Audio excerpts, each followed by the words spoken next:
आपको मिलवाते हैं sexologist doctor आबी से। पिछले तकरीबन 1.5 साल से जैसे हालात दुनिया में रुनुमा हुए हैं, उसमें डॉक्टर फरिश्ता बनकर सामने आए। ऐसे हालात में लोग जहन, रूहानी और जिस्मानी तकलीफों से गुजर रहे हैं। इन तमाम मौज़ूआत पर बात करेंगे। डॉक्टर साहब, आपका बहुत बहुत इस्तकबाल है जी सलाम में। जी, अस्सलाम वालेकुम। वालेकुम अस्सलाम। सबसे पहले तो आप बताएं कि आप अपनी इब्तिदाई जिंदगी और तालीम के बारे में आप हमारे नाज़रीन को बताएं। इसके साथ ही आपसे ये भी जानना चाहेंगे कि हेल्थ सेक्टर में आप कैसे अपनी खिदमत को अंजाम दे रही हैं। देखिए, मैंने जो अपनी बेसिक ग्रेजुएशन की है वो कश्मीर यूनिवर्सिटी से की है। उसके बाद मैंने हैदराबाद से पीजी किया है। उसके बाद जो है मैंने सेक्सोलॉजी में पोस्ट ग्रेजुएशन डिप्लोमा किया है। उसके बाद फेलोशिप वगैरह दूसरे सारी चीज़ें जो इसके रिलेटेड है। और 2004 से मैं इस पर काम करता हूं। तो जो भी इनफर्टिलिटी, मेल इनफर्टिलिटी स्पेशली जो है उस पर हम काम करते हैं। जो चूँकि हमें हमारे जो है समाज में आजकल ये ज़्यादा प्रॉब्लम है कि लेट मैरिज का रुझान है। तो उसकी वजह से जो है प्रॉब्लम ये आती है कि जो कपल्स होते हैं कंसीव नहीं कर पाते हैं। कंसीव ना कर पाने की वजह से जो बहुत सी समाजी दिक्कतें आ जाती है मेल में, फीमेल में। और यहाँ पे मैं अपने नाज़रीन को ये बताना चाहता हूँ खासकर कि जो हमारे मैरिड कपल होते हैं वो ये चाहते हैं कि उनकी ज़हनियत ये होती है कि प्रॉब्लम खाली फीमेल में है, जबकि ये पूरा सच नहीं है। एज पर मेडिकल साइंसेज जो इनफर्टिलिटी है 40 to 50% जो है जो मेल्स उसके लिए रेस्पॉन्सिबल होते हैं। ओवरऑल जो है 7% to 9% देखा गया है पॉपुलेशन जिनमें मेल इनफर्टिलिटी की वजह से जो फीमेल फिर कंसीव नहीं कर पाते हैं। बिल्कुल। दूसरा सवाल डॉक्टर साहब मेरा आपसे ये है कि क्या इस दौर में लोग ज़हनी और जिस्मानी तौर पर ज्यादा परेशान हैं इस पेंडेमिक में? बिल्कुल, जैसा आपने बताया कि ये जो हमारा शोबा है इसमें जो ऑलरेडी जिस्मानी और ज़हनी तनाव में पेशेंट मुब्तला हो जाता है, इसमें सोशल प्रॉब्लम्स ज़्यादा रहती हैं, साइकोलॉजिकली इंसान डिप्रेस हो जाता है, अपना जो है काम पूरी तरह से कर नहीं पाता है, अपने जो दोस्त अहबाब है, अहले रिश्तेदार है, उनके साथ जो उनका रवैया रहता है वो पूरी तरह से सही नहीं रहता है। उसके अलावा जो है खुद भी मेंटल डिप्रेशन का शिकार रहते हैं, खासकर कि कोरोना की वजह से। और इसमें बीच में ये भी आया था कि कोरोना के वैक्सीन की वजह से प्रॉब्लम होती है। ऐसा कुछ नहीं है, ये बिल्कुल सेफ है। यहाँ पे मैं अपने नाज़रीन को कहना चाहता हूँ कि ICMR ने पूरे क्लियरेंस दी है इसमें कि ये जो है फर्टिलिटी में उसमें कोई इफेक्ट नहीं रहता है। इनफैक्ट जो है वैक्सीनेशन बहुत इंपॉर्टेंट है। हमारे लोगों के जो भी गवर्नमेंट ऑफ इंडिया की गाइडलाइंस है उनको पूरी तरह से फॉलो कीजिए। वैक्सीन का जो ड्राइव है उसमें सपोर्ट कीजिए, उसी से जो है कोरोना को हम स्टॉप कर सकते हैं। उसके अलावा जो है जैसा कि 3 यूनिवर्सल जो इसमें रूल है, फेस मास्क है, सोशल डिस्टेंसिंग है और frequent hand wash with soap है।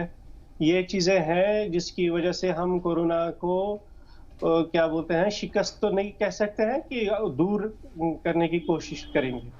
डॉक्टर साहब, देखा जाता है और कहा भी जाता है कि आफ्टर 40 एज के बाद से जो कपल होते हैं, ख़वातीन की खासकर अगर मैं बात करूं तो साहिब औलाद होने की जो है उम्मीद से होने की उनकी जो उम्मीद है वो कम हो जाती है। क्या ये फैक्ट है? बिल्कुल ये सही है। इसीलिए मैंने पहले ही इब्तिदा में ही बताया कि जो भी है हमारे लेट मैरिज की वजह से ही फिर इनफर्टिलिटी ज़्यादा हो जाती है। और ख़ासकर कि जो मेल्स में प्रॉब्लम रहती है, लो स्पर्म काउंट की वजह से प्रॉब्लम रहती है, या परफॉर्मेंस पूरी तरह से नहीं होती है, या दूसरे कुछ ड्रग्स की वजह से जो कुछ ऐसी दवाइयाँ हैं, या लाइफ थ्रेटनिंग डिजीज़ होती है, किसी को डायबिटीज़ की वजह से भी ये इनफर्टिलिटी का शिकार वो हो जाता है, या और कोई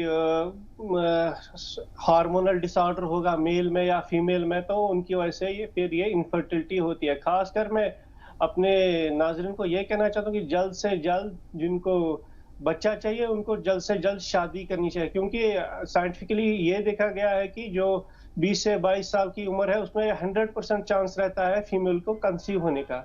जितना एज ज़्यादा हो जाता है 30 में 70% चांस रहता है।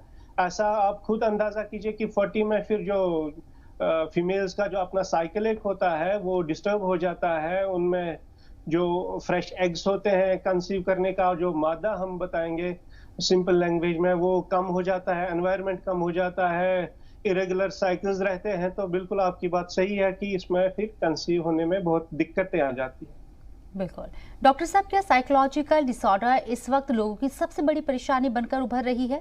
ये मौजूदा हालात को अगर हम देखें, कोरोना पैंडेमिक को हम देखें।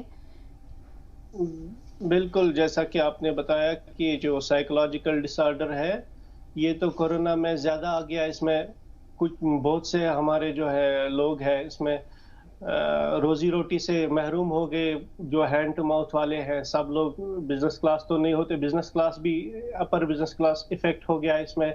साइकोलॉजिकल डिप्रेशन आ गया इसमें, जिसमें मैं अपने शोबे की बात करूँगा तो फिर परफॉर्मेंस डिसऑर्डर भी आता है। उसके लिए हम ट्रीटमेंट में हमारे यहाँ पर लेटेस्ट शॉक वेव थेरेपी करके ये फिजियोथेरेपी होती है, जिसमें मेल परफॉर्मेंस इंक्रीज़ हो जाती है। उसकी वजह से जो है कंसीव करने में फिर बहुत मदद आ जाती है। जो इनेबिलिटी टू वो क्या बोलते हैं उसमें जो कांटेक्ट पूरी तरह से नहीं हो पाता था, उसकी वजह से जो अपने फ़राइज़ जो है मेल अच्छे से अंजाम दे जाता है। और जो आपने बिल्कुल सही फरमाया कि ये पैंडेमिक की वजह से साइकोलॉजिकल डिप्रेशन आ जाता है। फाइनेंशियली हम कमज़ोर हो गए और हमें ये अपने लोगों को आस-पास के जो भी लोग हैं, उनको ध्यान रखना है, जो कोई ऐसा ना हो कि हम वो क्या बोलते हैं कि अच्छे से अपना आप खाना-पीना करें, फैमिली का करें कि बाकी हमसाया जो है वो भूखा सोए। इस बात का ख़ास ख़्याल रखना चाहिए कि जो हमारे गरीब लोग हैं, उनकी तरह ध्यान दें, जो आस-पड़ोस के लोग हैं, क्योंकि जब हम आस-पड़ोस के लोगों को ध्यान देंगे तो फिर अल्लाह की फ़ज़ल से, ऊपर वाले के फ़ज़ल से अल्लाह हमारा ध्यान रखे। और यह हमारा बिल्कुल फ़र्ज़ बनता है कि जो भी आस-पास के लोग हैं, उनका साइकोलॉजिकली, फाइनेंशियली स्पिरिचुअली उनको थोड़ा-सा मदद करें, क्योंकि ये टाइम तो रहेगा नहीं। तो साइकोलॉजिकल बहुत डिसऑर्डर है, इसमें आदमी को खुद भी चाहिए वो योगा का ये करे, मेडिटेशन करे, जिसकी वजह से साइकोलॉजिकल डिप्रेशन में कम क्या बोलते हैं ठीक होने के बहुत चांसेस हैं। और स्पिरिचुअली बिल्कुल स्ट्रांग रहे, मेंटली अल्लाह पे भरोसा रखे, इंशाल्लाह ये टाइम भी नहीं रहेगा, सब कुछ ठीक हो जाएगा। बिल्कुल। डॉक्टर साहब, फैमिली प्लानिंग के बारे में आपसे तफसीलात से जानना चाहेंगे। आपने कहा कि 20 से 22 साल की जो उम्र होती है शादी के लिए बिल्कुल माकूल होती है, आपके बात से इत्तेफाक रखते हैं। लेकिन जैसा कि आप देख रहे हैं, बच्चे पढ़ते हैं और पढ़ाई में उनकी उम्र ज़्यादा हो जाती है, तो ऐसे वक्त में क्या करें और कैसे? जी। जी, इसमें एक स्ट्रेटजी हमें अपनाने की ज़रूरत है, चूँकि हम इंडोर हैं, पहले हमें अपना हेल्थ मेंटेन रखना है, इंडोर एक्सरसाइज़ेज़ करनी है, ओबेसिटी को आने नहीं देना। मैंने बहुत से लोगों को इसमें ऐसा देखा कि वेट गेन कर दिया उन्होंने, तो वेट गेन तो नहीं होना चाहिए। डाइट पे खासा कंट्रोल है, बैलेंस्ड डाइट का एक कांसेप्ट है, फ्रूट्स ले लें, ज़्यादा पानी ले लें। और फैमिली प्लानिंग भी एक इम्पोर्टेंट है, एक इश्यू है जिसकी हमें बहुत ऑलरेडी गवर्नमेंट ऑफ इंडिया उस पे काम कर रहे हैं, तो वो तो एक इम्पोर्टेंट इश्यू है। और कोरोना में भी उसका खास ख्याल रखना है, क्योंकि उतना ही लोड फैमिली को डालना है जितना वो उठा सके फैमिली हेड। उतना लोड नहीं डालना है कि फिर वो उठा ही ना सके, तो फिर साइकोलॉजिकल डिप्रेशन का शिकार हो जाते हैं। बिल्कुल। डॉक्टर साहब, फैमिली प्लानिंग का अगर मैं यहाँ जिक्र कर रही हूँ तो मैं जिक्र करना चाहूँगी कि कई रियासतों की अगर मैं बात करूँ, 2 रियासत तो मेरे सामने ही है, उत्तर प्रदेश के अंदर और असम के अंदर जो है 2 बच्चों का फार्मूला जो है वो यहाँ पर लागू किया जा रहा है, इसे नाफिज किया जा रहा है कि आप 2 बच्चे करेंगे तो आपको गवर्नमेंट की जो भी स्कीम्स है उसका आपको फायदा मिलेगा, अदरवाइज आपको 2 बच्चों से ज्यादा करने पर गवर्नमेंट की स्कीम्स का फायदा नहीं मिलेगा। ये भी एक तरीका है, लेकिन जैसे कि हम देख रहे हैं कि भाई कारोबार को लेकर इंसान परेशान है, नौकरी को लेकर इंसान परेशान है, ये वबा है, ऐसे में 2 बच्चे होना अपने आप में कंप्लीट फैमिली माना जाता है। जी, बिल्कुल आपकी बात बिल्कुल सही है। 2 बच्चे मानना कंप्लीट फैमिली माना जाता है। और गवर्नमेंट ऑफ इंडिया जो भी गाइडलाइंस देती है, तो हमें उसको इन लेटर एंड स्पिरिट फॉलो करना चाहिए, क्योंकि गवर्नमेंट का जो भी डिसीजन होता है वो तो वेलफेयर ऑफ द पीपल के लिए ही होता है, और वो बिल्कुल एक्सपर्ट कमेटी डिसाइड करती है। तो फिर क्या है कि जो भी पॉपुलेशन है असम या यूपी, उन भाइयों से मैं यही गुजारिश करता हूँ कि 2 बच्चों का फार्मूला बिल्कुल ठीक है। इसमें वो उतना ही बोझ उठाएँगे जितना वो खुद क्या बोलते हैं कर सकते हैं, ये इनका अपना फैमिली उनका ये बिल्कुल। हमारे नाज़रीन को आप थोड़ा सा बेदार कीजिए कि जिस तरीके से लोग बच्चों को लेकर बहुत ज़्यादा तवज्जो नहीं देते हैं, फैमिली उनकी बड़ी हो जाती है, बाद में देखते हैं कि दिक्कतें होती हैं बच्चों की पढ़ाई को लेकर, उनकी एजुकेशन को लेकर, उनकी लाइफ स्टाइल को लेकर परेशानी होती है। तो ऐसे में अगर आप फैमिली प्लानिंग करते हैं तो इसमें कोई हर्ज नहीं है। इससे मुतालिक भी आप हमारे नाज़रीन को थोड़ा सा बेदार करें। देखिए, फैमिली प्लानिंग का जो ये इश्यू है, ये तो बिल्कुल जैसा आपने बताया कि इतना ही लोड लेना है, फिर बच्चे का ये खाली खाना और पीना ही नहीं है, इसका फिर साइकोलॉजिकली आपको देखना है, इसके नेबरहुड कैसे है, इसकी स्कूलिंग कैसे हम कितना कर सकते हैं, उसके बाद इसका फ्यूचर क्या होगा, कहीं ये गलत संगत में पढ़ के फैमिली का नाम, अपना नाम और क्या बोलते हैं कि पूरे देश का नाम खराब ना करें।